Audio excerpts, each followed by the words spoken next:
It's amazing when you think about how much emphasis is placed on effectiveness in the workplace. Like, we all want to make a difference and be really effective, but then you see these statistics, like the one I saw recently about how many executive hires don't actually work out.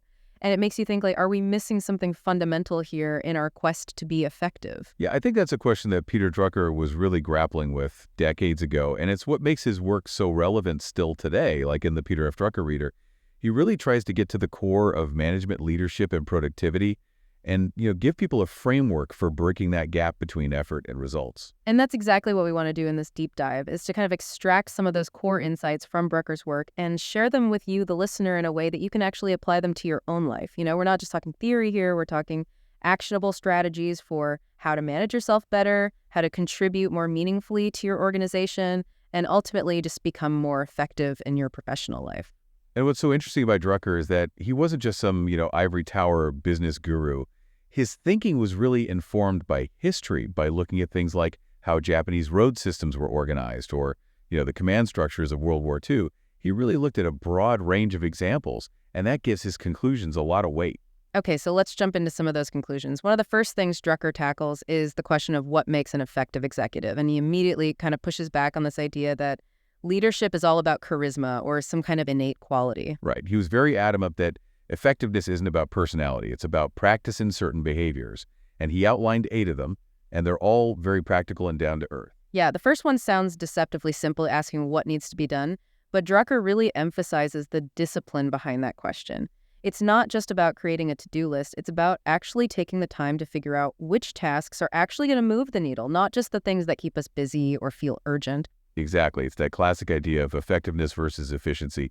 Are you actually spending your time on the vital few things that will really drive the organization forward? And that leads into the second practice, which is asking what is right for the enterprise. And that requires a shift in perspective where you prioritize the needs of the whole organization, even above maybe your own personal preferences or your department's agenda. That makes a lot of sense, but how do you balance that with advocating for what your team needs? Well, I think Drucker's point is that the right decision for the enterprise ultimately serves everyone best in the long run. It requires that kind of holistic view. Now, the third practice is developing action plans, but he's very clear that these shouldn't be like rigid blueprints. They're more like statements of intent that you have to revisit and revise regularly. So they need to be flexible. Yeah, absolutely. Every success you have opens up new possibilities. And every setback, along with changes in the market or within the organization, all of that forces you to reevaluate your plan. And Drucker also says it's crucial to build in regular reviews of your plan. He recommends checking in at the halfway point and then again at the end to see how things are actually measuring up to your initial expectations. And that ties directly into how you manage your time, right? Your action plan should really be the driving force behind how you allocate your time. Precisely. If your calendar isn't reflecting the priorities in your action plan, then something's out of alignment. The next practice is taking responsibility for decisions. Drucker emphasizes that a decision isn't really made until you've clearly defined who's accountable for it, what the deadline is, who needs to be informed and understand the rationale behind it, and who needs to approve it, or at least not actively oppose it. That makes sense. You need buy-in from the people who are actually going to be affected by the decision. And Drucker also highlights the importance of revisiting past decisions, especially those involving people like hiring or promotion decisions, especially since we know those don't always work out the way we hope. Yeah, and he even suggests that sometimes when someone seems to fail in a new role, it might not be entirely their fault. It could be that the initial placement decision was flawed.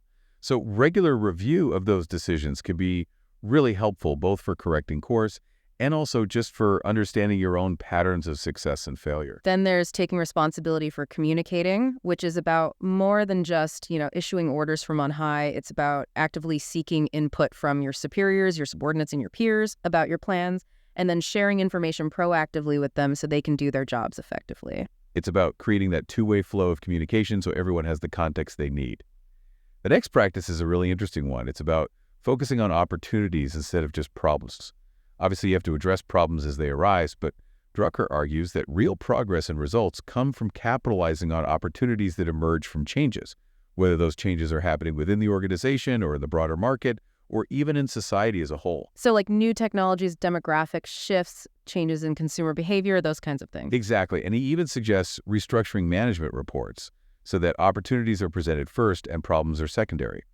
And in meetings, he recommends focusing primarily on discussing opportunities unless there's some kind of urgent crisis that needs to be addressed immediately. I like that idea of shifting the focus to opportunities, but in a resource-constrained environment, how do you practically balance dealing with urgent problems while also keeping an eye out for new opportunities? It's really a mindset shift. Drucker's point is that when you intentionally focus on opportunities, you're putting your energy towards growth and innovation instead of just playing defense. And it helps you recognize that sometimes the problems you're facing are the result of opportunities you missed in the past. Okay, that makes sense. Then there's running productive meetings, and here Drucker draws on Alfred Sloan's approach at General Motors. He basically says that every meeting needs a clear purpose, a defined time limit, and crucially strong follow-up communication afterwards, summarizing decisions, clarifying assignments, and setting deadlines. No more of those endless meandering meetings that accomplish nothing. Exactly. Meetings should have a tangible outcome. Finally, the eighth practice is to think and say, we, not I.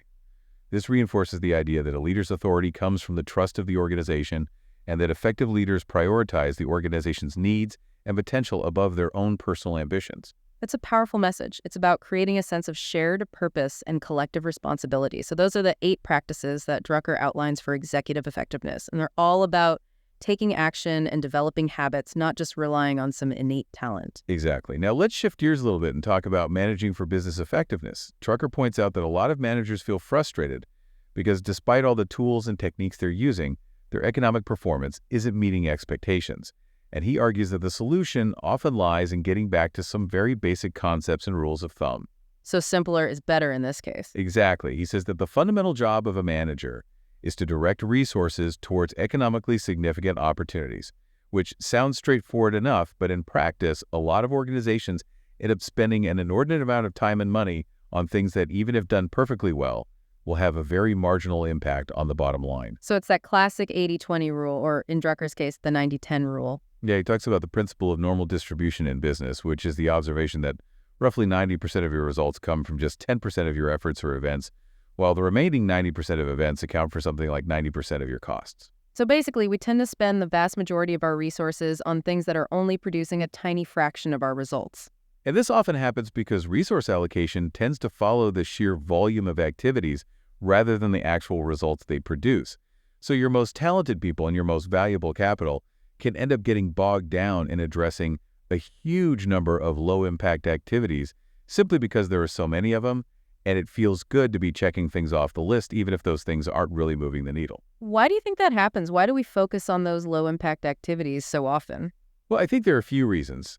Sometimes it's easier to deal with the immediate problem that's right in front of you, rather than taking the time to think strategically about what's truly important. And sometimes there's a certain comfort in busyness, even if it's not productive busyness. And there's also the fact that we often rely too heavily on accounting data, which doesn't always give us a complete picture of economic reality. Exactly. Drucker warns about the dangers of relying solely on allocated costs instead of looking at direct costs. Those allocated costs can really obscure the true drivers of profitability and sometimes make things look more profitable than they actually are. So what's the alternative? What does Drucker suggest we do instead? He talks about taking a rifle approach to resource allocation, which means focusing very intently on identifying and then abandoning unproductive products, unnecessary staff activities, and inefficient cost centers. So it's about consciously choosing what not to do. Exactly. He suggests rigorously analyzing the product line, looking at the contribution margin, which is the revenue minus the cost of materials, and then comparing that to the true cost of supporting that product, which is often driven by the volume of transactions. So a product might look profitable on paper, but when you factor in all the hidden costs associated with processing all those transactions, it might not be so attractive anymore. Exactly. And when it comes to staff contribution, he suggests asking some very pointed questions like, in which areas would exceptional performance have a truly disproportionate impact on the bottom line? And conversely, in which areas would poor performance be really detrimental to the organization? And then finally, are there areas where the level of performance within reason doesn't really make much of a difference? Those are really good questions to ask. It helps you figure out where to focus your top talent and where you can maybe get by with a more standardized approach. And then he extends this thinking to analyzing cost streams, pointing out that sometimes the areas where you can achieve the most significant cost reductions are actually outside the core operational areas of the business, maybe in distribution or logistics, or even in things like the cost of capital, which often gets overlooked. So it's about looking beyond the obvious areas for potential savings. Precisely. And he also provides a really useful categorization of products. He talks about tomorrow's breadwinners, today's breadwinners, products capable of becoming net contributors, Yesterday's breadwinners, the also-rans, and the failures. It's like a whole taxonomy of products. And the key takeaway here is that you need to prioritize allocating resources, especially your most talented people, towards nurturing those tomorrow's breadwinners, even if it means making the tough decision to abandon or significantly scale back investment in some of those also-rans that might be sentimental favorites but are ultimately dragging you down. It's about making those strategic choices to prune back the less promising areas so you can invest more heavily in the areas with the greatest potential for growth. Now let's move on to the process of making effective decisions. Drucker observes that the most effective executives don't make a ton of decisions. They focus on making a few really important decisions at a high level, focusing on identifying the underlying constants and the overarching strategies rather than just reacting to a constant stream of problems. Exactly. They're looking for the fundamental principles at play. And it lays out a very systematic process for doing that. It starts with classifying the problem. Is this a generic situation where you can apply an established rule or principle?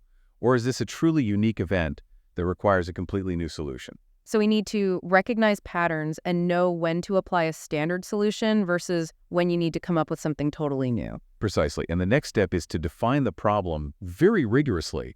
Drucker cautions against the danger of coming up with a definition that sounds plausible, but is actually incomplete and doesn't get to the root of the issue. Because if you define the problem incorrectly, you're almost guaranteed to come up with the wrong solution. Exactly. After you've defined the problem, you need to specify the answer, which means identifying the boundary conditions that any solution must satisfy.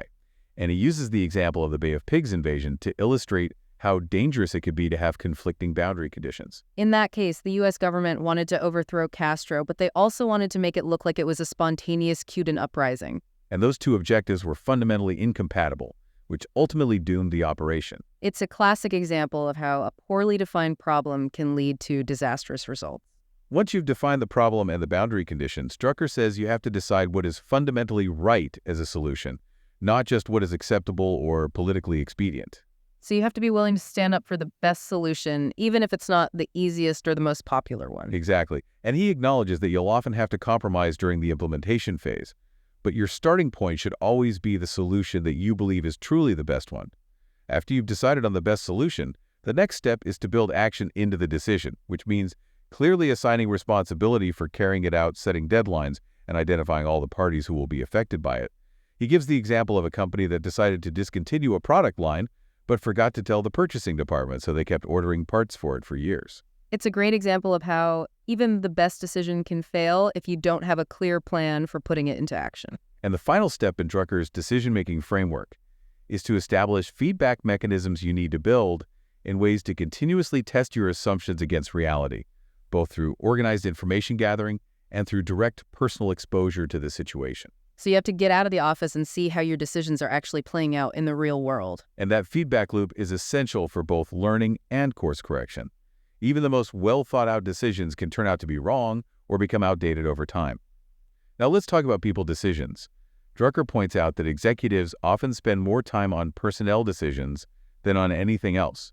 And yet those decisions have a huge impact on the organization, and the success rate is surprisingly low. Yeah, it's something like a third of people hired end up being successful, a third are mediocre, and a third are outright failures. And Drucker makes the point that often when someone fails in a job, it's actually management's fault, either because the job wasn't designed well or because the person wasn't the right fit for the role in the first place. So we need to get better at both designing jobs and selecting the right people for those jobs. And he lays out some key principles for doing that.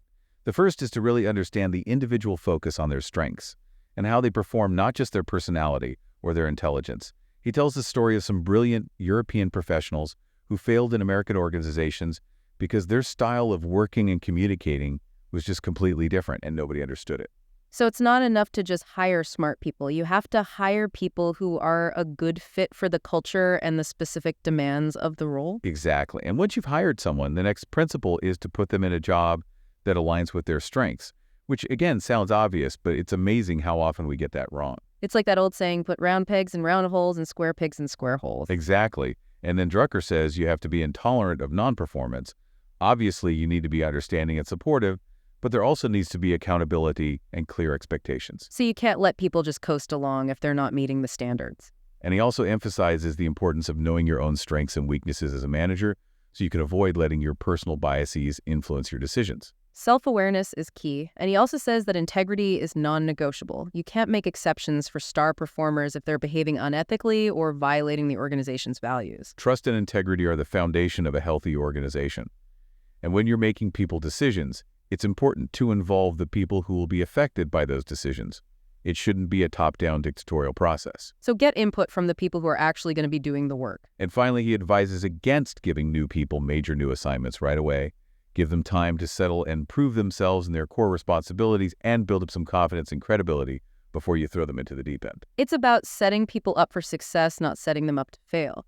Now, let's talk about this really interesting idea that Drucker raises in his article. They're not employees, they're people. He's talking about the trend towards more flexible work arrangements like temporary and outsourced labor. Yeah, this is something we're seeing more and more of today. Companies relying on contractors, freelancers, consultants, and professional employer organizations. And he acknowledges that there are some advantages to this for companies. It gives them more flexibility and reduces their administrative burden. But he also raises a really important concern, which is that if talent development is truly one of the most important tasks for a business, then these more transactional work arrangements can be problematic.